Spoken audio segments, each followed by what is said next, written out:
repressão? Por que as pessoas acham que só o que funciona é a pancada? É porque essa tal de educação por amor, ela não sabe fazer isso. E ao não saber, abandonando aquela posição da repressão, não vai dar certo. Agora, mesmo que nós não queiramos, nós percebemos, de uma forma geral, e que especialmente o adolescente ele não suporta mais esse tipo de educação repressiva, esse tipo de educação em que não existe argumentação, simplesmente existe a imposição. Agora, como do outro lado o outro não sabe fazer de forma diferente, então ele fica frustrado, ele vai continuar tentando subjugar os seus filhos, subjugar os jovens através da violência. Lembre-se que eu falei qual a percentagem de áreas em que há violência física? Boa parte deve estar associada a isso. Boa parte está associada a isso. Então vem aquela história, nós devemos bater ou não nos nossos filhos. O que vocês acham? Será que bater educa? Ou simplesmente inibe? Eu não vou fazer isso porque se eu fizer isso, eu vou receber pancada, não? Eu me recordo na minha fase, acho que tinha 7, 8, 9 anos por aí, né? Eu devia fazer muita coisa errada, segundo a visão do meu pai, eu apanhava todo dia. Até que chegou uma ocasião que o dia estava terminando e eu não tinha apanhado. Aí eu cheguei para ele, tá vendo, hoje eu não apanhei, adivinha o que aconteceu em seguida? Apanhou, não houve exceção. Agora, que tipo de lembrança, de recordação eu tenho desse tipo de relacionamento que eu tinha com ele? Apanhando todo dia, cara. O que acontece? Na medida em que vai passando essa fase infantil, entra na adolescência, não existe diálogo entre essas criaturas, não tem como. Porque isso, quer dizer, essas barreiras foram construídas ao longo do tempo todo. E quando chega nessa fase, o que vai funcionar? É muito comum, chegando nessa fase, os pais e os filhos não se tocam mais. Provavelmente já não faziam isso antes. E isso é de fundamental importância. É o acolhimento em que, ao se encontrar, se abraçam, se beijam, porque isso quebra as barreiras, oferece a possibilidade de haver uma conversa tranquila e amigável entre os pais e os filhos. Mas ainda nós temos muito disso, que se cria uma barreira, quando chega nessa outra fase, não tem conversa. Isso não é somente com o pai, não, isso pode ser com a mãe também. E começam a vir certas questões importantes para o adolescente, e ele não tem entrada, ele não sabe como é que vai conversar isso lá, não dá para conversar. Então provavelmente vai conversar lá fora, não sei com quem, ou não vai conversar com ninguém, provavelmente. Né? Então eu acho que esse é um processo fundamental na educação. Não pode haver barreiras em que não esteja presente o interesse das pessoas se abraçarem, se tocarem. Isso vale para os cônjuges também, né? Que muitas vezes depois do 30º ano de casamento, né? Oh, fica longe aí, não encosta não, né? Então o toque, o carinho é fundamental nesse processo de relacionamento. Sem o qual a coisa não vai funcionar. Agora, se no lugar do carinho, do abraçar, existe a pancadaria, isso está com o sinal trocado ao extremo, né? Quer dizer, não só não existe esse contato físico agradável, como existe esse contato físico desagradável. Alguma questão que vocês gostariam de colocar nessa altura? Podemos guardar o chinelo ou vamos continuar usando? Uma coisa interessante. Quando nós falamos, não faça isso, não faça aquilo, não faça aquilo outro, nós estamos ensinando alguma coisa? Nós estamos ensinando o outro a fazer alguma coisa ou simplesmente estamos procurando inibir que ela faça uma certa coisa? Sabe quantas vezes uma criança, quando chega a 8 anos de idade, terá ouvido a palavra não? 180 mil vezes. Essa é outra faceta da educação, educar por aquilo que não deve fazer. Quando a educação primorosa é aquela que ensina a fazer, e não aquela que simplesmente se restringe a tolher a ação. Ah, não faça isso. Muitas vezes a criança fica, mas por que não fazer? É porque sim. Por que não? Ou por que não, né? Toca o outro não em cima, né? Para reforçar o primeiro, né? Então, percebam que pode haver situações críticas em que precisamos intervir de uma forma rápida, não, mas não pode parar aí, não. Tem que vir o complemento. Então, diga como é que tem que fazer aquilo que você está achando que não está sendo feito de uma forma correta.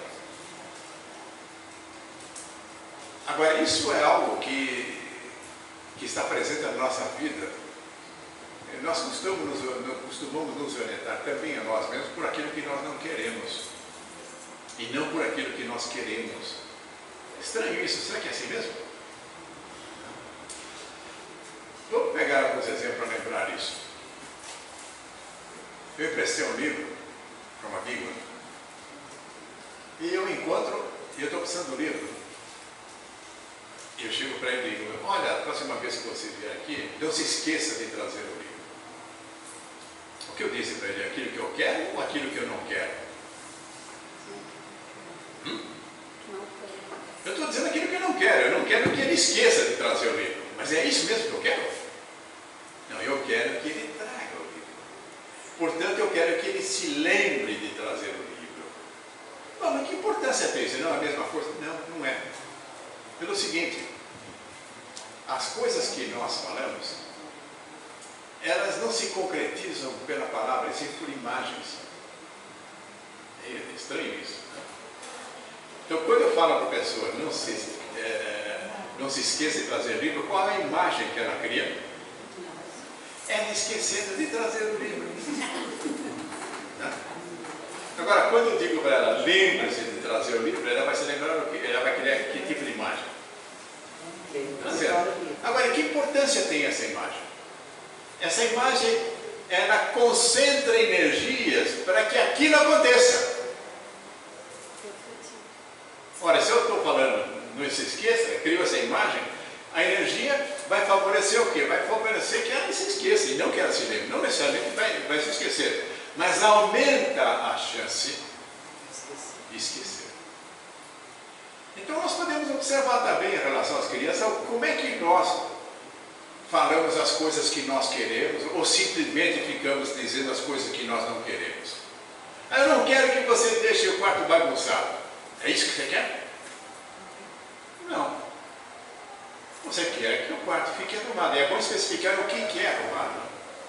Porque o arrumado que pode estar na tua cabeça pode não ser a mesma coisa que está na cabeça do outro, não? Arrumado é a coxa está esticadinha, o chinelo está não sei aonde, enfim, tem que especificar o que é arrumado. Porque senão ele vai fazer uma arrumação segundo o entendimento dele, vai dizer arrumei, aí chega, arrumou coisa nenhuma, está uma bagunça esse negócio aqui.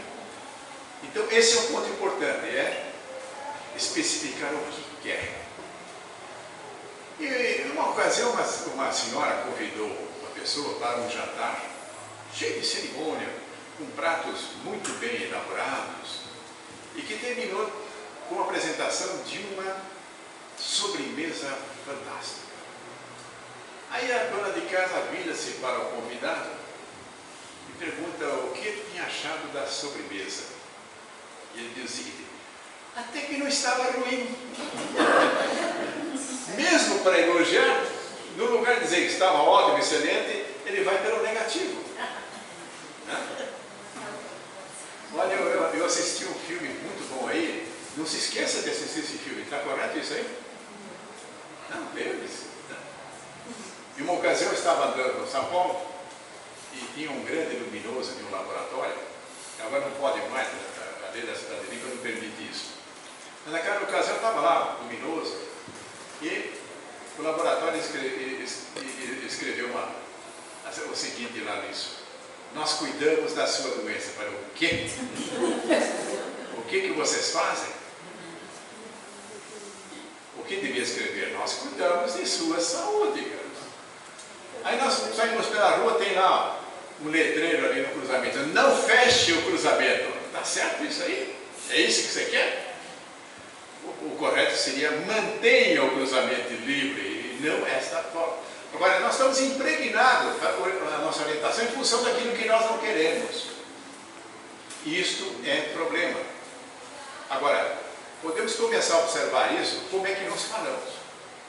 Se quando nós nos reportamos nas várias coisas, se nós usamos o não fazer ou se nós usamos o fazer. Então, voltando aos nãos, o não ensina nada. O não é simplesmente cria uma barreira.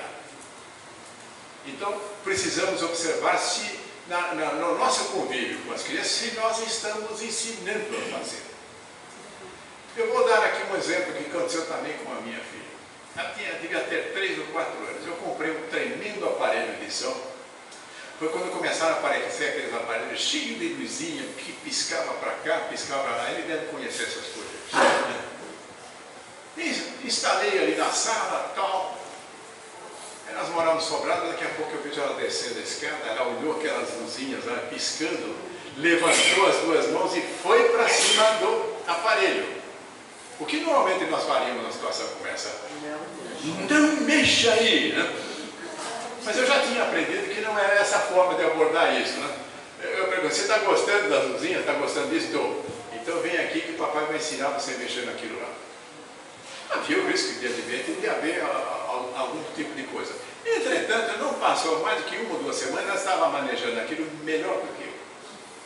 Então, muitas vezes nós depreciamos a capacidade das crianças, porque simplesmente talvez nós não saibamos fazer a coisa que nós estamos querendo que ela não faça.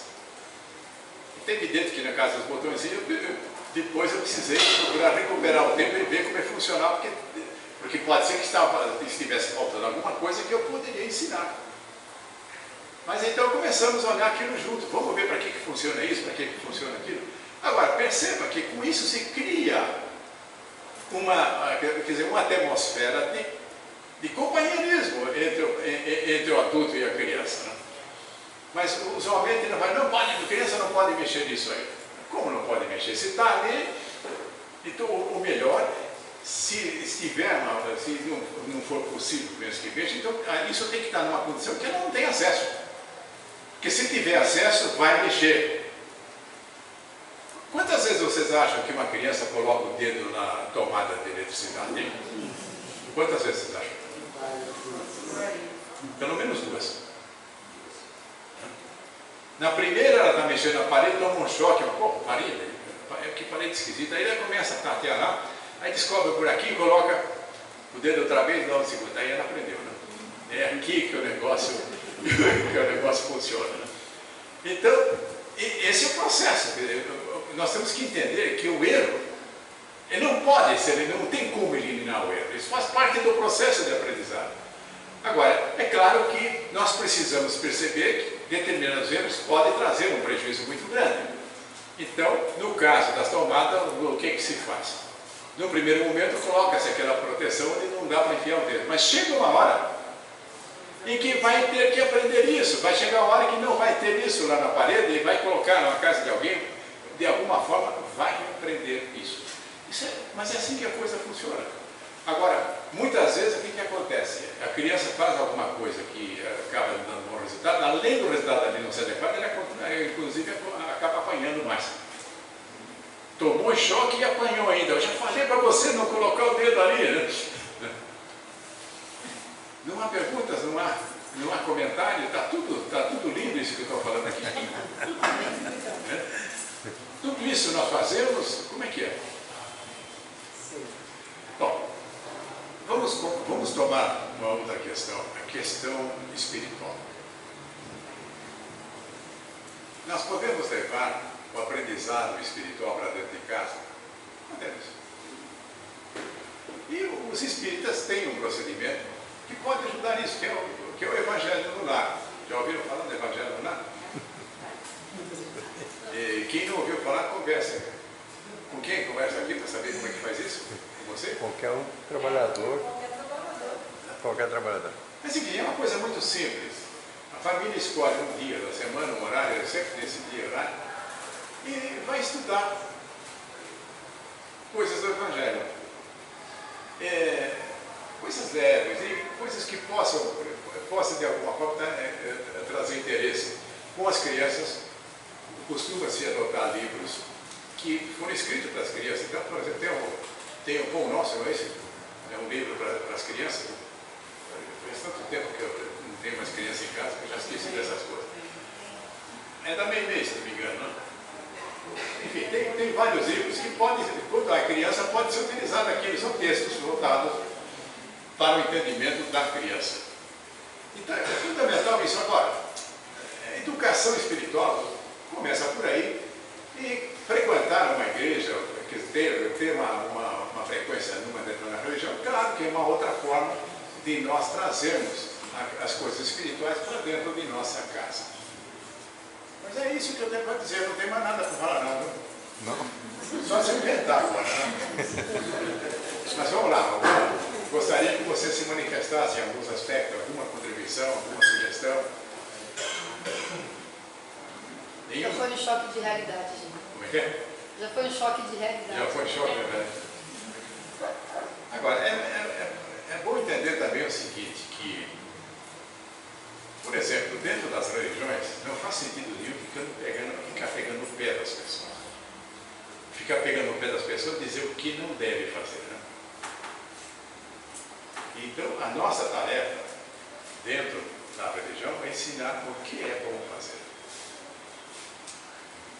Entretanto, há uma tendência para se dar muita atenção nos erros, naquilo que não se deve fazer. Vamos pegar um exemplo aqui. Vocês já ouviram alguém falar que ser egoísta é um negócio muito feio? Um negócio horroroso que precisa acabar? Vocês já ouviram isso? Alguém falou isso já para vocês? Acontece que nós podemos abordar isso de uma forma completamente diferente. É estimular as pessoas a desenvolver o altruísmo. Então isso é alguma coisa que eu quero fazer, não? Enquanto que reprimir o egoísmo é alguma coisa que eu não quero. Agora eu pergunto, se eu desenvolvo a capacidade de ser altruísta, o que acontece com o egoísmo? Hein? Ele continua? Não. Como diz o jogador, sai de campo, né? Sem que o juiz precise expulsá-lo. Naturalmente. Agora, quando nós voltamos ao nosso interesse para reprimir o egoísmo, isso nos traz sofrimento, porque a gente percebe que não está conseguindo. Porque não se trata de eliminar, trata-se de acrescentar alguma coisa no lugar. E acrescentar é fazer aquilo que deve. É o caso, eu vou combater a minha intolerância? Não, eu vou procurar desenvolver a minha tolerância. Eu vou procurar desenvolver a minha paciência. Portanto, uma casa religiosa precisa primar-se por ser um local onde se estimula o desenvolvimento das virtudes e não num local que fica se dando cacetada naquilo que nós achamos que é coisa de errado. Isso vale para os palestrantes também, viu? O que se espera ao final de uma palestra é que as pessoas que aqui chegaram saiam melhores do que entraram. Agora, se eu chego aqui, permito que incorpore-se o Pai Sarrafo. Conhece o Pai Sarrafo? É aquele que sai dando cacetada para todo lugar. As pessoas vão sair piores do que chegaram. Porque, puxa vida, que porcaria que eu sou, né? Eu só faço coisa errada. E aí, precisamos observar muito isso quando nós falamos em educação religiosa com as nossas crianças. Cuidado, é procurar desenvolver virtudes também, não é ficar dizendo, olha, isso que você está fazendo errado, você não tem que fazer, não. É falar aquilo que é certo fazer e como é que se faz a coisa certa. E dessa maneira, agora, a motivação que nós empregamos para reprimir o que nós não queremos, para ir atrás daquilo que nós queremos, é diferente. A motivação para afastar coisas que nós queremos é sofrimento. Quer dizer, quanto mais pior, mais nós ficamos mobilizados para evitar fazer aquilo, né? Agora, quando nós estamos atrás daquilo que nós queremos e percebemos que estamos chegando, qual é a energia que eu uso aí? Qual é a motivação? Entusiasmo. Enquanto no outro caso é sofrimento, né? E é curioso, sabe o que quer dizer entusiasmo? Entusiasmo quer dizer com Deus. Puxa vida, não é melhor nós adotarmos como motivação estar com Deus do que ficar sofrendo.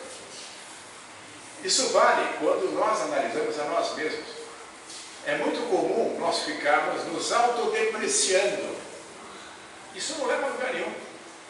Ao contrário, isso debilita ainda mais a capacidade da pessoa de fazer as coisas certas. Aí eu só faço coisa errada, eu não sirvo para coisa nenhuma. Cada vez que fizer essa afirmação, ela está indo mais nessa direção. E um dia nós precisamos chegar à conclusão de que não tem nada errado conosco. Nós somos criados por Deus. Ele é um grande criador que faz as coisas direitinho. Não tem nada errado conosco. O que nós temos que descobrir que somos portadores de virtudes que nos foram consignadas por Deus. Agora, nas nossas experiências, nós vamos manifestando essas virtudes. Agora, eu não consigo manifestar virtudes ficando combatendo coisa errada. Aí, a única coisa que eu poder conseguir é não fazer nada. Até o ensinamento de Jesus, que aparece no sinal trocado, o ensinamento de Jesus é: faça ao outro aquilo que você deseja para si mesmo. Esse é o ensinamento. E com maior frequência você ouve as pessoas dizer: não faça ao outro aquilo que você não quer que faça a si mesmo. Não fazer ao outro aquilo que você não quer para si mesmo é fazer nada, né? Basta não fazer nada. Agora, é suficiente na vida não fazer nada? Não. Na vida, para que ela seja consequente, nós precisamos fazer. E, portanto, a recomendação dele é: faça ao outro aquilo que você deseja para si mesmo. Muito bem, nós ficamos por aqui, já que vocês não querem se manifestar. Pode falar, não fico ofendido não com perguntas que eu não saiba responder, viu?